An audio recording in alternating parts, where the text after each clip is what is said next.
Welcome to the Happier Life Project, the official podcast from the award-winning mental health and wellness app, My Possible Self. Hosted by broadcaster and journalist Gabby Sanderson. Hello and welcome. Today I'm talking about something that can feel like a big step for a lot of couples. Starting therapy together. Not because it's dramatic or scary necessarily, but because most of us have never really been shown what it actually looks like or how to begin. Until now.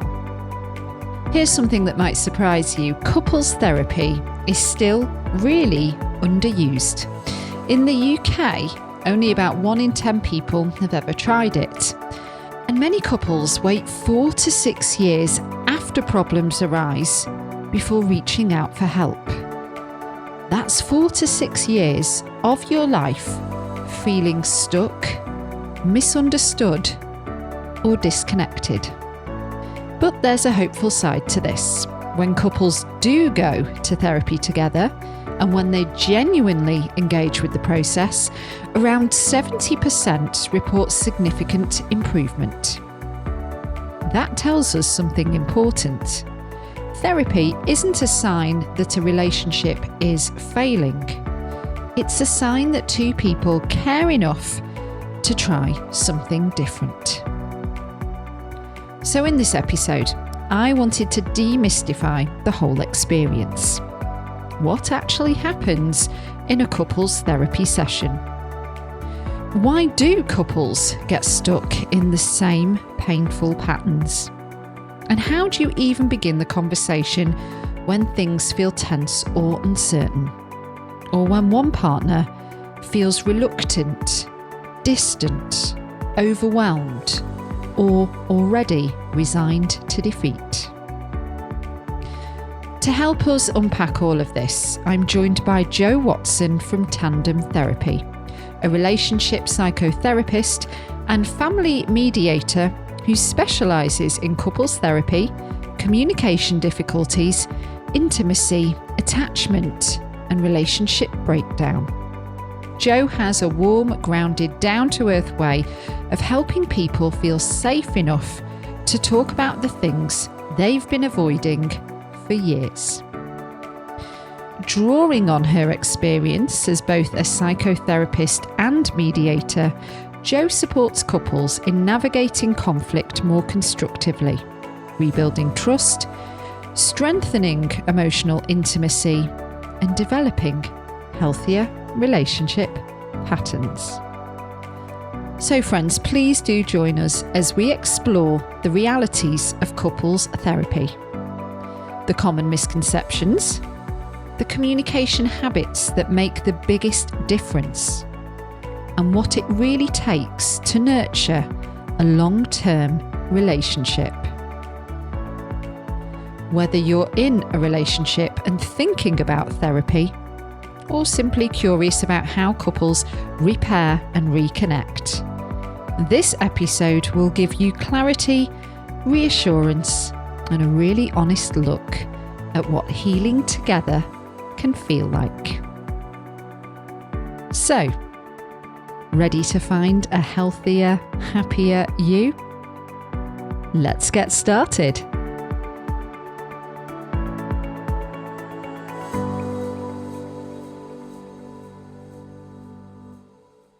Welcome, Jo Watson, to the Happier Life Project podcast. Thrilled to be talking to you today about a subject we've never covered before until today, and that's couples therapy. It's my pleasure to be here, Gabby, and thank you very much for inviting me. Thank you for accepting. So you're a relationship psychotherapist and trauma therapist. How long have you been working with couples for then, just out of interest? I've been, the last few years really. I kind of trained, initially I trained as an integrative therapist, and then I sort of went on to become a trauma therapist. And then I think I realised that when I'm working with individual clients, we're always talking about their relationships and, how they are in relationship with others. And I think I just became very interested in that dynamic, really. And I guess lots of people asking me, oh, do you do couples work? And obviously it's a specialism that you need to sort of do extra training in. So I went and did that. And for the last few years, I've been sort of working as a couples therapist. And that's mainly, what I do now, whether it's with individuals talking about their relationships or the dynamics they find themselves in, or whether it's actually couples themselves. You offer relationship therapy and counselling for individuals and couples of all genders, preferences, orientations. So like your practice, today's conversation, it excludes no one. And let's start with this. So when couples think about therapy, going to couples therapy, what do they imagine it's going to be like versus the reality when they step through the door? Okay, so I think, these days people have an idea in their head of couples therapy based on perhaps TV shows or whatever they might have seen. And I guess, it's not so dissimilar to that, really. But I think what most people expect is they go there and almost the therapist is acting as judge and jury, sort of saying, oh, you're right, you're wrong, this is what you need to do different. And actually, it's not like that at all. Do couples expect you to take sides? 100%, yes. Do that. And often one person will have been dragged along, and the person that's kind of initiated the therapy will be almost, here they are, what can you do with them type of thing. Right, yeah. I would imagine it's quite common for there to be one sort of reluctant person Absolutely. that, as you put it, is dragged along. So what are some of the most common reasons that couples come to you for? Okay, mainly the headliner is always communication difficulties and how that manifests itself. So it can be a bit of a mix, really. It can be that often emotional intimacy has broken down and the sort of the communication skills to talk through that aren't there. So it kind of just goes as this big sort of unsaid elephant in the room. Then, of course, that causes resentments, arguments, impacts people's, physical intimacy. And generally people just start getting annoyed and not being able to kind of talk their way through their difficulties. I think that tends to be the main thing that people are coming with. But that said, some people turn up where they've been together for 6 months, 1 year. They're very, very early on and noticing that they're starting to kind of have arguments and wanting to work through it. And then to the other end, people that have been together years and years and years, and this thing's been festering for years and years and years, will finally, as a bit of a last-ditch attempt, sort of come along at that point.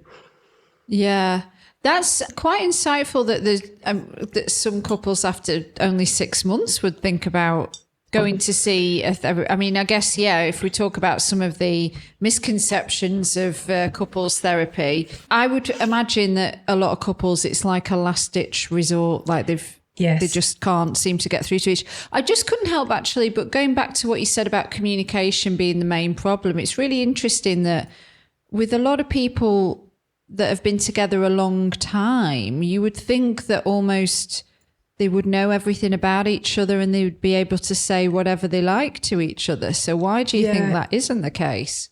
It's how they're communicating. Of course, when you've been together with somebody for a long time, you do, lots of their foibles and how they're going to react. But what is missing is the communication skills. And when I say that, I mean, actually, what people are not doing is not actually listening. So we all think we're good listeners. We like to think we're good listeners, but often what we're doing is we are just waiting for the other person to stop talking so we can say our point and we can say, well, we think we're right. So, couples therapy is very much about slowing down the communication, the conversation, and getting people to actually start listening. And then being curious, really, that's what a lot of it's about. Just actually trying to understand what it is going on for the other person. Because I think the other thing that we often do is while we're waiting for the other person to stop talking, when we do respond, we are responding according to the story we have in our head about what they're saying or what they're doing or what the meaning is of what they're doing. And that may be incorrect, so we tend to respond from what we think is going on as opposed to actually perhaps what their experience is. So really, when I talk about communication skills, that's what I'm talking about. And so when people come into you, what is the expectations? I mean, they can't think it's a one and done magic wand and they go out skipping into the sunset. I always try to manage expectations.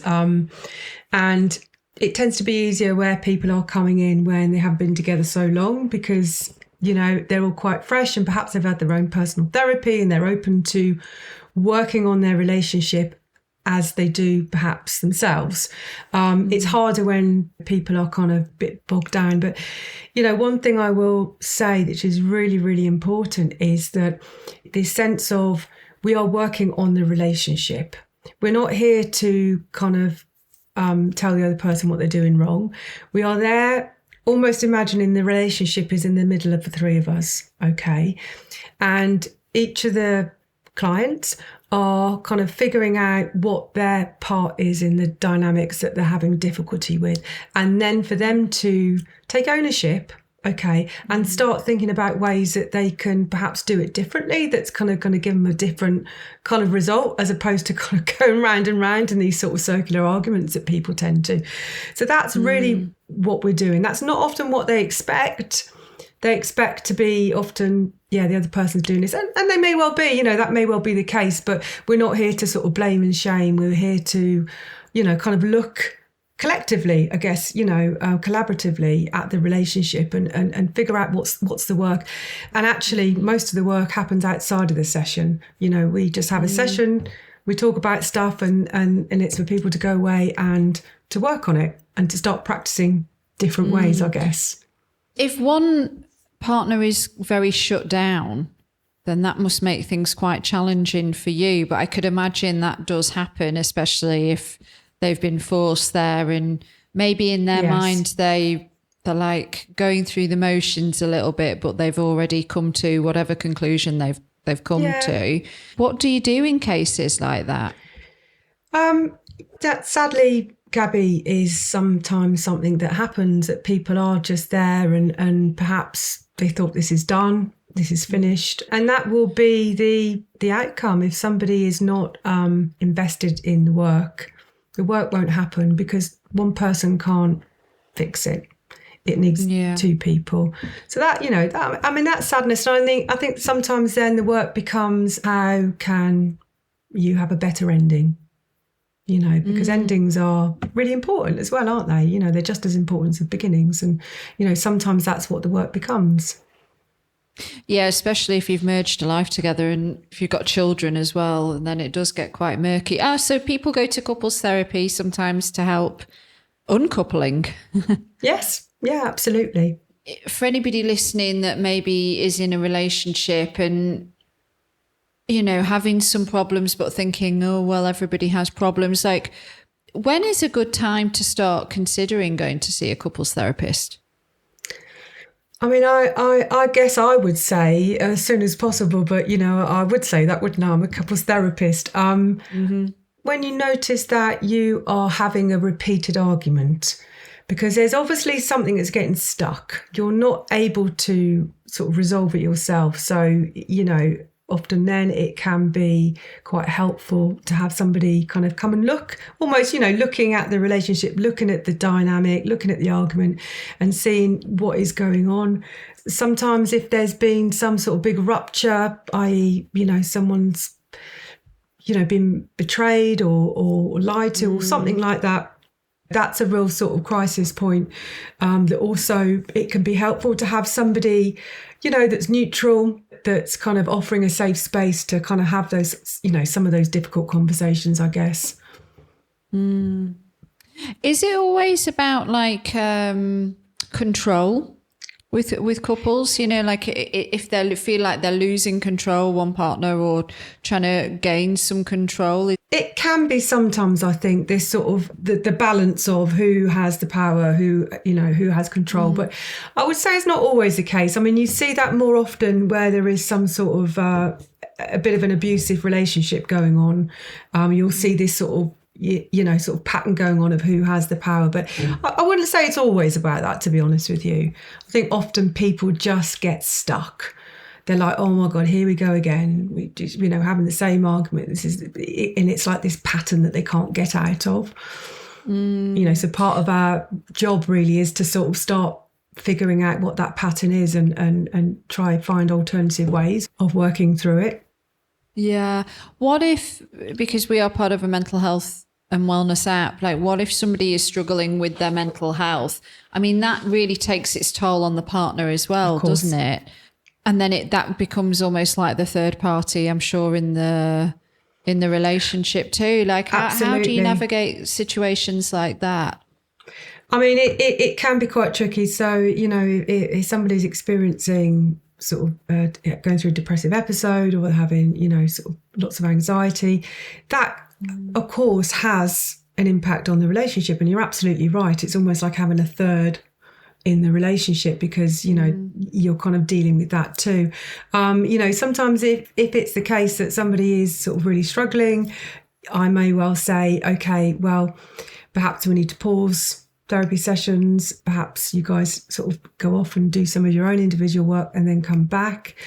That sometimes is the case, but it's very much a joint conversation. If somebody is sort of, one person particularly is struggling, it's about, how can we treat that with compassion? How can we treat that with curiosity?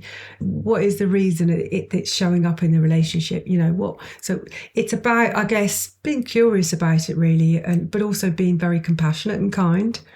Do you find that people, I guess quite, well, I suppose if they're coming to couples therapy, that's a really good start. But I think about I know generationally things have moved on, but do you think people give up too easily now in the relationships when things get hard? Because life is really hard and we do tend to take it out on those that are closest to us. But then I feel like, and maybe it's something to do with even social media and dating apps and stuff, it's like the grass is always greener, something that I find talking to my girlfriends, and I'm talking about heterosexual relationships, is that sort of men have this real thing about freedom. Like they're going to lose their freedom if they get too committed to anyone. Whereas women are literally don't know where that is coming from. This comes up a lot with my friends, my single lady friends. Okay. Yeah, it just feels that people don't want to stick around and get into the weeds of the hard stuff. Absolutely, as much as maybe they did back in the day. Yeah, and I think, there's some good reasons and some not so great reasons for that as well. Yeah, like you highlighted, perhaps this more, kind of instant change type kind of world we live in. And long-term relationships are hard work, okay? Mm-hmm. And you actively have to work at them. And I think that's something that doesn't get spoken about enough. So if you talk to kind of couples that have been together a long time and, seemingly happy older people that have been together, and you ask them, what's the secret? There is no secret.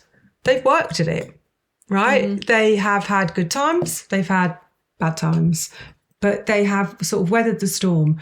But crucially, I think the thing that they are good at repair. So it's normal to argue. It's normal to disagree because, you're two different people essentially, aren't you? You've both got your own minds. But what people that are able to sort of stay together, they're often good at repairing those arguments. What we often find is that people that don't repair very well, it festers and it builds up and then it feels too difficult and then I'm not doing this anymore. But often what I guess from my perspective is that the things that you are getting stuck on are sometimes the, more subconscious kind of threads that you're carrying with you. I mean, I guess imagine a bit like you arrive at your relationship with a load of suitcases, and in there's all the baggage of all your previous relationships, your childhood, all of the stuff that's happened to you, and you plonk them down in your relationship and you just expect somebody else just pack them away and not be a problem, right? But they show up. Okay, and that's the work, is working through this stuff, working out what is it that I'm bringing and contributing to this dynamic and this relationship that is causing our issues, and vice versa for the other person. And yeah, you're going to argue, you're going to fall out, but that's okay. Actually, it's quite healthy as long as it's not, abusive in any way. But getting good at repair is what's really important. And I think that's what helps longevity. Yeah. It's not going to be a fairy tale. I mean, that's just all kind of the immediate fantasy stuff that, we have when we first meet somebody. Actually, like you said, the sort of the nitty gritty, getting down to the hard work. Life's hard, whether you're on your own or with somebody, it's going to be hard. But if you kind of give up, what you'll often find is you will go and start a new relationship and the same issues will probably emerge again. Because it's your subconscious work, coming to the fore again. So if you can find somebody that, you see love and you respect, and they're treating you with love and respect too, you can work through this stuff. And actually you get a lot of personal growth through working through that stuff with somebody too. Yeah, maybe I'm a little bit cynical, but certainly from my experience, I've seen and experienced that it's easier to find fault with the other person, and it's something that they're not filling the void, rather than looking at my own stuff and maybe working through that and even vocalizing that as well. And that's when you can blindside your partner, isn't it? And I guess that's absolutely for those that do choose to try and work things out, that must come up a lot when you're working with couples. Absolutely. Yeah, for sure. Yeah. So it sounds like most couples could do with seeing a therapist at some point then. Well, I mean, I guess not everybody needs to have therapy. And I guess it's like not everybody needs to have personal therapy. I mean, some people just sort of are fine. But it's, I guess, one of the reasons why I wanted to come and talk to you, Gabby, was I really wanted to sort of demystify it and sort of de-shame it, because I think sometimes people can feel a little embarrassed and they don't want to tell anybody that they're having couples therapy because, oh gosh, what does that mean? And actually, if we could kind of just normalize it as, relationships take work, as does everything else in life, people might start feeling a little bit more open to, whether they're going to, do that work themselves or they're going to do that with a therapist, to just start actively working on their relationship. And I think that can only be a good thing. But also, particularly if you've got children, I think if children can see you working through stuff and, you model that to them, you're giving them great life skills. You're teaching them how to, have a rupture, have an argument, but also how to repair. You're teaching them about, compassion and curiosity and respect and all of those things. So it's good stuff. So sort of being embarrassed and sort of hiding away and all of that, really, we want to change it. We want to kind of just say, it's fine. We're working on this and that's great. Yeah, working with children now myself, that's a really good point. I think it's so important for them to see what a healthy relationship actually looks like. And that's different to a perfect one, isn't it? Yes. There's no such thing as a perfect relationship. Exactly.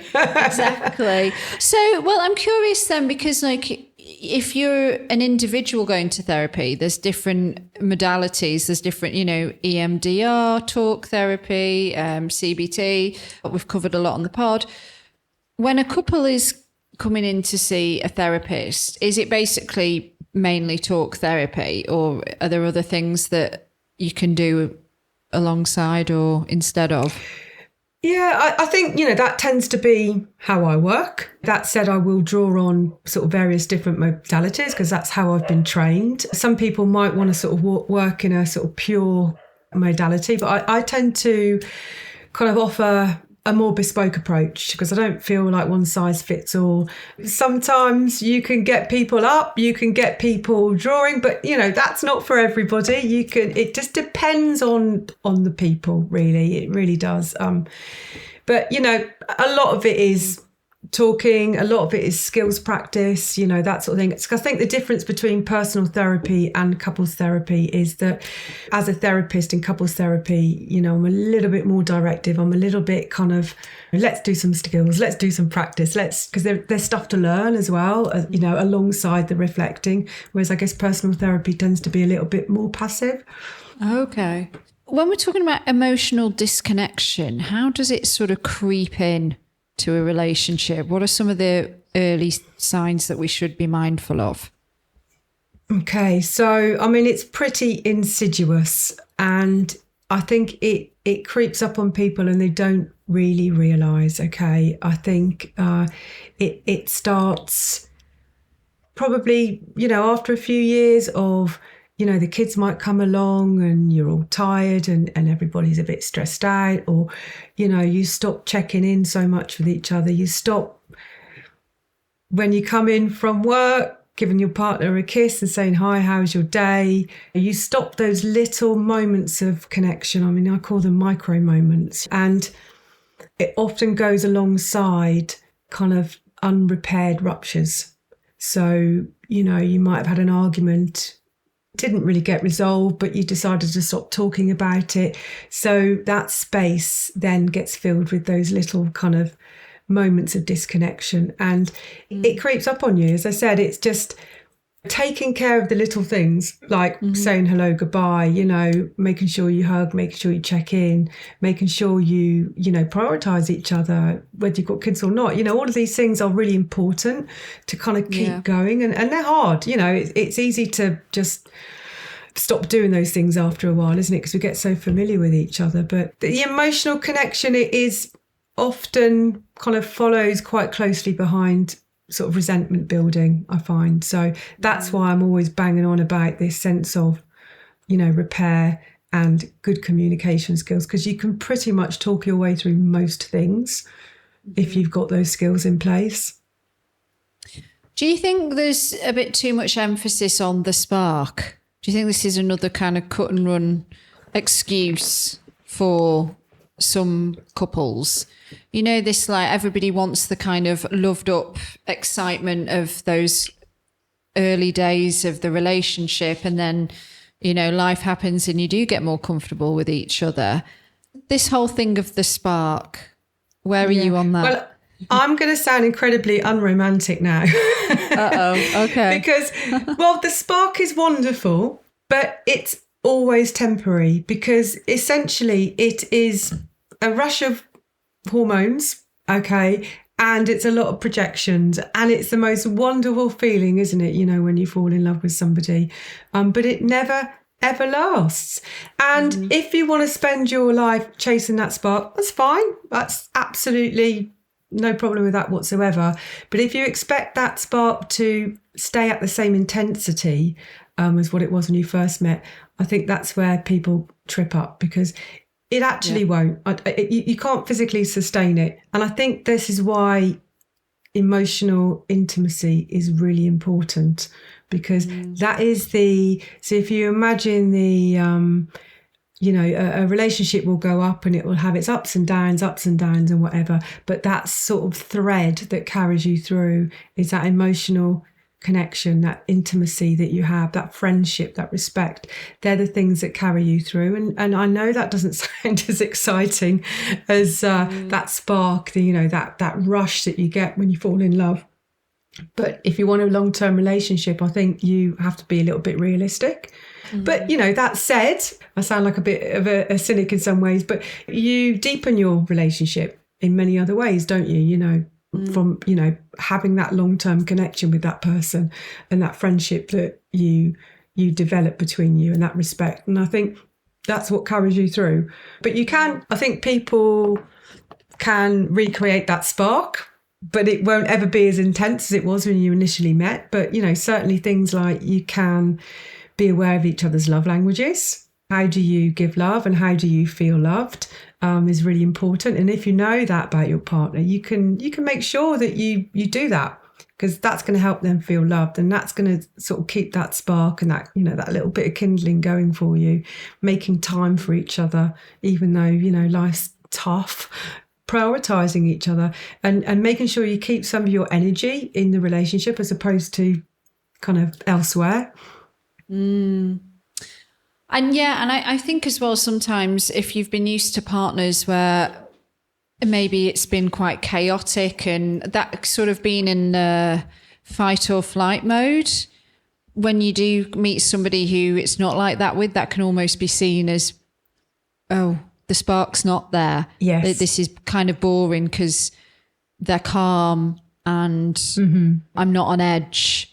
So therefore something's lacking. I see that a lot. Yeah. What do you think? Absolutely. So do I. And I think, as a trauma therapist as well, what is happening there is nervous system dysregulation. You are familiar with the feeling of being dysregulated, essentially. So if you are getting that feeling from somebody, it's often because they are triggering you to stuff from long time ago. It feels familiar, it feels heady, it feels really exciting, but excitement and anxiety sit in a very similar place, don't they? And and I think when you do meet somebody who is calm and regulated and securely attached, I think if you're not familiar with that, it can feel, oh, okay, the spark's not there. But actually, we co-regulate each other. Our nervous systems interact with each other. So being with somebody who is calm and regulated, if you've got a very dysregulated nervous system, is actually probably what you need. You need somebody securely attached to almost calm your nervous system down and to sort of retrain your nervous system not to be looking for the massive highs and the massive lows. Absolutely. Can we talk actually a little bit, or just briefly on this, because it's quite buzzy, I find, on social media and whatnot, like attachment theories, and there's these words that get thrown around a lot, like emotionally unavailable, anxious attachment. Yes. Yeah, I think sometimes it's almost, to me, it sounds like frivolous or a meme. And I know it comes from a very real, actual theory based on like childhood patterns. Yes, but yes, it does. Yeah, what do you have to say in regards to this? Well, we are always kind of dealing with our attachment systems. And I think in terms of the popularity of this stuff, in some ways, I think it's incredibly helpful, actually, because people are much more familiar with some of these terms. And you're right, it's based on, actual research. Yeah. And I think, people will sort of come and say, oh, I've got this attachment system, I've got that attachment system. Yeah. And I guess where I'm at with it is that thinking of attachment more as I guess it can be a bit of a sort of sliding scale. Okay. So you could be with a certain person, you could feel quite securely attached, and with somebody else, they might kind of activate your sort of slightly anxious attachment system. So it's not as cut and dry perhaps as people would think. So it may be that due to your childhood kind of circumstances, you've got that sort of anxious attachment going on, but it won't always be showing up. It will be activated by something, and it kind of correlates with anxiety levels. So as your anxiety levels rise in a relationship, the attachment stuff will start kicking off. Okay. I mean, you will often find that somebody who's kind of a bit dismissive, avoidant will kind of be in relationship with somebody who's got more of an anxious style going on, and I guess that's the dance perhaps between them, as one goes forward, the other one pulls away. Yeah, that's what my follow-up was going to be about that, because if you look at YouTube, well, maybe this is just my algorithm, but there seems to be a lot of content, and listening and watching other wellness podcasts, this kind of, like you said, the dance between the avoidant and the anxious attachment, and it's like the two seem very drawn to each other, but then there's also this kind of like, it doesn't seem to ever work out well. No, and I guess Because, what I sort of alluded to previously about sort of childhood stuff is because what's essentially happening then, we're replaying old childhood stories. They're old wounds, right, that are being activated. So that is what's going on. So, when you've got two people that are replaying old wounds, it generally doesn't end well unless they can sit down and can identify what is going on and start to work through it together. Which is where I suppose a couples therapist might come in very useful. Yeah, of course. And I mean, you can kind of get to a more securely attached place through the work that you do on yourself, the work that you do through your, working through your relationship. You can become more securely attached, but, you may always have that default setting, I guess, of, when things get really tough, kind of going back to that original style that perhaps you had. Yeah, when you're triggered, I guess. Is it possible to help couples break out of these long-standing patterns then? Yeah, I mean, I guess that's essentially what we're trying to do, really. And it's trying to get people to identify what the patterns are. I mean, because I'm not the expert on your relationship, you are. So let's literally draw it out. Let's say it's okay, when you do this, this happens to you. This makes you feel this, therefore so we go round and we will figure out what the pattern is. And that's what I was saying earlier about then, once you understand what the dance is between you, okay, well, how are you going to do it differently? How are you going to help each other here? How are you going to support each other? How are you going to kind of find a way through so you can, stop going round in circles? How do you recommend bringing that up to your partner if you can sort of recognise that some of the stuff that you're witnessing is very old and the reaction isn't warranted to what's happening in the present? Exactly. You can tell it comes from past relationships. Yeah. I guess what I would say there is choose your words carefully. You don't go for the, you're doing this is because of this.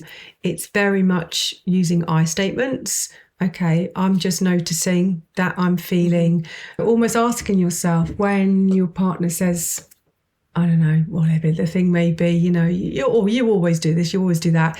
Just take a moment and ask yourself, what's the story I'm telling myself about this? Where is this coming from? And then finding a moment to bring that up. I just noticed earlier when you said that to me, I had a real strong reaction there and it didn't feel very nice. And, I just wondered if we could start looking at where some of this stuff comes from. So it's very much about, not blaming, not saying you're doing this, you're making me, you always, you never, it's about, I'm just noticing this is what's happening for me. And then what's happening for you? When I responded with that, what happened for you? So it's this sort of use of kind of ownership, but also sort of open, gentle questioning, catching the right moment for that, Especially if your partner is like a retreater, then I think that's even Absolutely. It's very hard, isn't it, to be on the other side of that? It's very lonely. And also it's very lonely. It's very hard to bring it up because you don't want to make them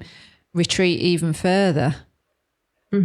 Yeah, absolutely. And I guess that's a very, very common dynamic because the person that wants to talk about it is getting even more desperate as the other person's pulling away. And the more you kind of go towards, the more they pull away. And when that person pulls away, they're having some sort of shutdown. So it's not a good time to talk to them. But what I encourage people to do that do need to kind of pull away is to let the more anxious person know that I'm going away, but I will be back. So, we call it time out. It's a time out, okay? But the caveat of time out is you're allowed time out, but you must always tell the anxious person when you're coming back, because then that gives them a time when you said you're going to come back and talk about this. So that can be quite helpful in terms of, tips to dealing with that dynamic. What are maybe another couple of other effective communication tips that you wished more couples used?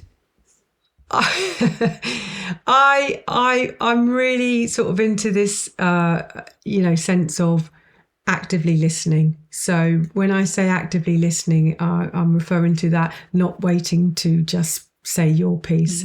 So one thing that can be really useful is taking it in turns to say how you feel. And it sounds a bit formulaic and it'll feel a bit clunky when you first start doing it. But rather than responding with your opinion or, your standpoint, you literally just reflect back what you heard the other person say.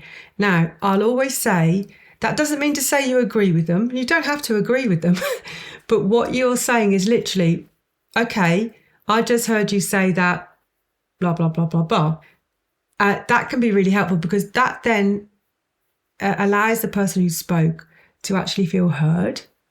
Okay. You can layer that on. You can start kind of going into reflecting and empathizing, all those things. But sort of a real sort of 101 thing to do is just reflect back to the person what you heard them say. Okay. And take away those you always, you never, because they're sort of big global statements because they're not actually true, but, they're not helpful.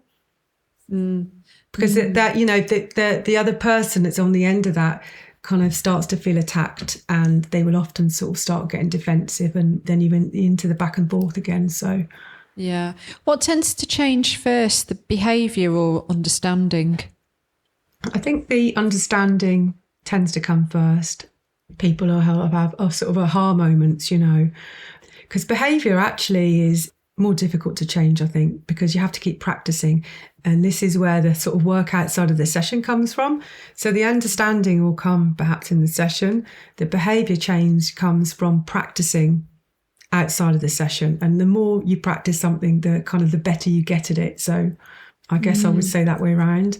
Are there any topics that you wish more couples would dive into during a session? It's difficult to say, really. I think it's important for me to kind of meet people where they are, and it's not about my agenda. It's about their agenda. I mean, I might have thoughts and ideas about it, maybe some, childhood stuff or something like that, but not everybody wants to dive into that stuff. So I always try to meet people where they are, really. Well, after years of working with couples, what do the healthiest relationships tend to have in common? Okay, they have very good repair mechanisms. Okay, they have an ability to come back from conflict and they don't let things fester. There's always a sense of teamwork. Even when they don't disagree, right, they are on the same team. And they keep those micro moments of affection going that we spoke about before. How do you advise if there's somebody listening that does want to take the partner to see a couples therapist, but there is some resistance, reluctance, maybe they're a bit nervous or frightened or they think they're fine or whatever the reason is? How do you advise somebody might gently approach steering them into the therapist room? Yeah, I mean, it's definitely difficult because, as I said, one person can often feel like they're being dragged along. But I guess choosing your words again very carefully, I'm just noticing that I'm feeling a bit disconnected from you at the moment. That's something I'd really like to work on. How would you feel about coming to a therapy session with me and just seeing if we can work on this together? No blaming. It's all about how you're feeling. This is my thing. Would you come along? And then my job as the therapist is to kind of normalize it, make that other person feel that they're going to be heard. Even if they don't know perhaps what they want to say, but, their contribution is really valid.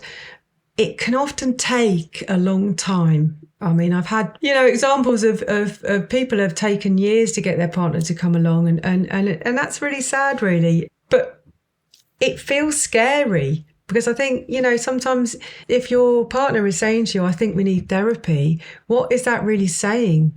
It's saying, we've got a problem. That's really scary, isn't it, to kind of face up to?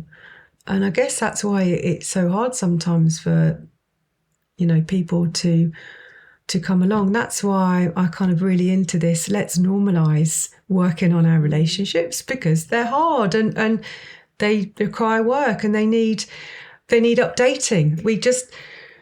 We kind of get with somebody and then 10 years later on and they say, you've changed. Well, of course you're meant to, aren't you? So therefore the relationship needs to be looked at and worked on as well, of course, because you're not the same as what you were when you first met. Yeah. So for anybody listening right now who's nervous about going, what would you say to reassure them? I would just say, look, just give it a go, see how it feels. And if it doesn't feel comfortable, that's fine, but just give it a go. I mean, I really pride myself on being very sort of relaxed and collaborative and trying to make people feel at ease. That really is my style as a therapist. So, and I'm sure lots of therapists are exactly the same as me. We're here because we enjoy our work. We want to support people. So we're not here to tell you you're terrible or help you break up or anything like that. We're just here to help things feel a little bit easier. Oh, fantastic stuff, Jo. Thank you so much for today. I feel like I've learnt loads. Thank you so much for having me. I really, really enjoyed it. Thank you. My website is tandemtherapy.co.uk. There's lots of kind of information, blogs, completely free to just sort of, to help people. Yeah. Well, we'll add that link to the episode show notes as well. Thank you again for today. Thank you.